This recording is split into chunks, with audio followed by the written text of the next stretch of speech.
শিক্ষাই জাতির মেরুদণ্ড। আগামী বাজেটে শিক্ষক এবং শিক্ষার্থীরা কি প্রত্যাশা করছে জানাবো সেই কথা।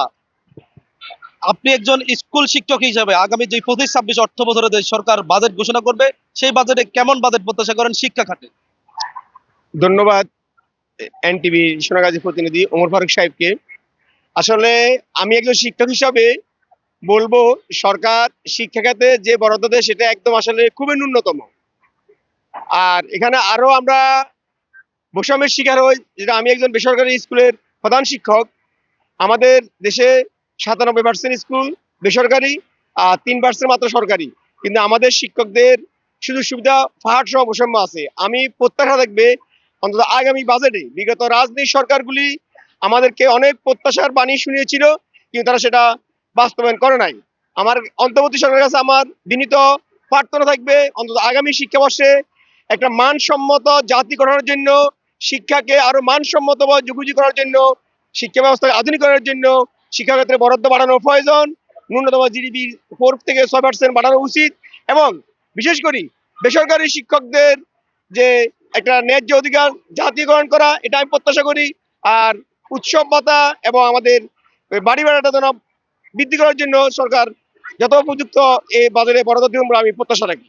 পুরো দেশের শিক্ষা ব্যবস্থার আমূল পরিবর্তনের জন্য আমরা যে বিগত সময়ে আমাদের দেশের শিক্ষা ব্যবস্থা অনেকটা পিছিয়ে পড়েছে। এই পিছিয়ে পড়া অবস্থা থেকে শিক্ষাকে আরো যুগোপযোগী এবং আন্তর্জাতিক মানে পৌঁছানোর জন্য আমাদের প্রশিক্ষণপ্রাপ্ত পর্যাপ্ত শিক্ষকের প্রয়োজন।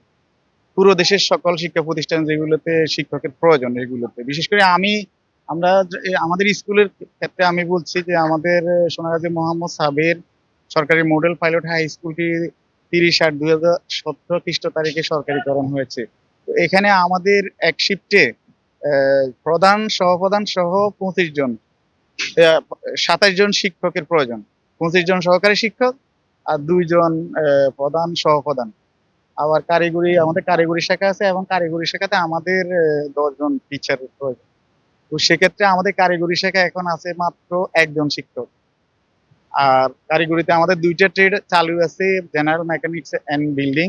তো সেখানে 2টা ট্রেড মিলিয়ে একটি মাত্র শিক্ষক আছে। তো একটি মাত্র একজন শিক্ষক দিয়ে আমাদের কারিগরি শাখা চালানো মোটেই সম্ভব না। অন্তর্বর্তীকালীন সরকার যেই বাজেট প্রণয়ন করতে যাচ্ছে সেই বাজেট নিয়ে শিক্ষার্থীরা কি ভাবছেন? উপকূলীয় অঞ্চলের পিছিয়ে পড়া জনগোষ্ঠী বললেই চলে, সেই শিক্ষার্থীদের সাথে কথা বলবো, জানবো এবং জানাবো তাদের প্রত্যাশার কথা। মাননীয় প্রধান উপদেষ্টার কাছে আমাদের প্রত্যাশা, আমরা যেহেতু প্রত্যন্ত অঞ্চলে বসবাস করি এবং আমাদের অভিভাবকরা আমাদেরকে ইন্টার পাস করার পরই একটা মনোভাব থাকে যে তারা আমাদেরকে বিয়ে দিয়ে দিবে। এরকম একটা মনোভাব থাকার কারণে আমরা চাই আমাদের কলেজটাকে যাতে একটা ডিগ্রি কলেজে রূপান্তর করা হয়। আর আগামী শিক্ষা বাজেটে যাতে একটা শিক্ষাবান্ধব বাজেট তৈরি করা হয়, যাতে তা আমাদেরকে আরো পড়াশোনা করতে সাহায্য করে। আর মাননীয় প্রধান উপদেষ্টার কাছে আমার আরো প্রত্যাশা, তিনি যাতে উপবৃত্তির পরিমাণটা আরো বৃদ্ধি করে। শিক্ষাক্ষেত্রে যে বাজেট, আগামী যে বাজেট প্রণয়ন করা হবে, আমরা চাই সেখানে যেন সরকার নারীদের যে শিক্ষাক্ষেত্র আছে সেটার জন্য আরো বেশি পরিমাণে বাজেট প্রণয়ন করে, এবং আমরা যাতে আমাদের যে শিক্ষা সামগ্রী আছে সেগুলো আরো সাশ্রয়ী মূল্যে পেতে পারি, এবং পাশাপাশি আমাদের জন্য উপবৃত্তির পরিমাণটা আরো বাড়ানো হয়। আসলে আমাদের একটা যে চাহিদা শিক্ষার্থীদের, সেটা হচ্ছে যে আমাদের প্রতি বছরই কিন্তু উপবৃত্তি দেওয়া হয়। এটি আসলে প্রাচীন কাল থেকে শুরু হয়ে এসেছে, কিন্তু এই যে পরিমাণটা সেটা কিন্তু আমাদের যে শিক্ষা ব্যয়ের তুলনায় অনেক বেশি কম। আমাদের আসলে যে অন্তর্বর্তীকালীন সরকার রয়েছে, আমরা চাই যে তারা যাতে আমাদের শিক্ষা খাতে যাদের যে বাজেট রয়েছে সেটিকে আরো বাড়িয়ে নেন। আসলে আমরা জানি যে শিক্ষা জাতির মেরুদণ্ড, এবং সেই মেরুদণ্ডে যদি আমাদের বাজেটটা পরিমাণ মতো না হয় তাহলে কিন্তু আসলে আমরা জাতিকে উন্নত করতে পারবো না। আমরা সকলে বাংলাদেশের নাগরিক। বাংলাদেশের নাগরিক হয়ে কেন আমরা বৈষম্যের শিকার হবো? কেন আমরা কেউ সরকারি স্কুল, কেউ বেসরকারি স্কুলে পড়বো? বাংলাদেশে বর্তমানে দারিদ্রের সংখ্যা একটু বেশি। বাবা মাদের হয় না যে সন্তানের উচ্চ টাকা দিয়ে তাদেরকে স্কুলে পড়ানো। আমাদের সরাসরি আমরা দেখতে পারি যে আমরা বেসরকারি স্কুলে পড়ছি কিন্তু অন্য সরকারি স্কুলে পড়ছে। কেন আমরা শুনতে হবে যে আমরা বেসরকারি স্কুলে পড়ছি, ওরা সরকারি স্কুলে পড়ছে, ওরা কম বেতন দিয়ে পড়ছে, আমরা বেশি বেতন দিয়ে পড়ছি? সুতরাং এই সরকারের কাছে আমাদের একটি প্রত্যাশা থাকবে যে যাতে আমাদের সকল স্কুল জাতীয়করণ করা হয়, সরকারি করা হয়।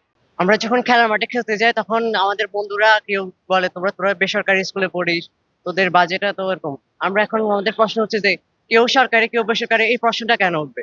সবাই আমরা যেহেতু বৈষম্যহীন বাংলাদেশে রয়েছে, সেহেতু আমাদের পড়ালেখার ক্ষেত্রে বৈষম্যটা যেন না থাকে, যেন আগামীর বাজেটে যেমন এমন হয় যে যেন সরকারি বেসরকারি সবাই সমানভাবে পড়ালেখা করতে পারে, যেমন শিক্ষা উপকরণের দাম বাড়তি থাকা, তারপর স্কুলের লাইব্রেরিতে যথাযথ বই দেওয়া থাকা, এটা মানে একটা সরকারি স্কুলের ছেলেমেয়েরা তারা সুযোগ সুবিধা বেশি ভোগ করতে পারে।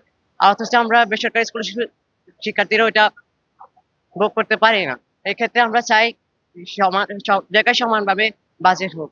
একটি মাত্র নারী শিক্ষা প্রতিষ্ঠান যেখানে নারী শিক্ষা মেয়েরা উচ্চ শিক্ষা গ্রহণ করতে আমাদের কলেজে ভর্তি হতে আসে।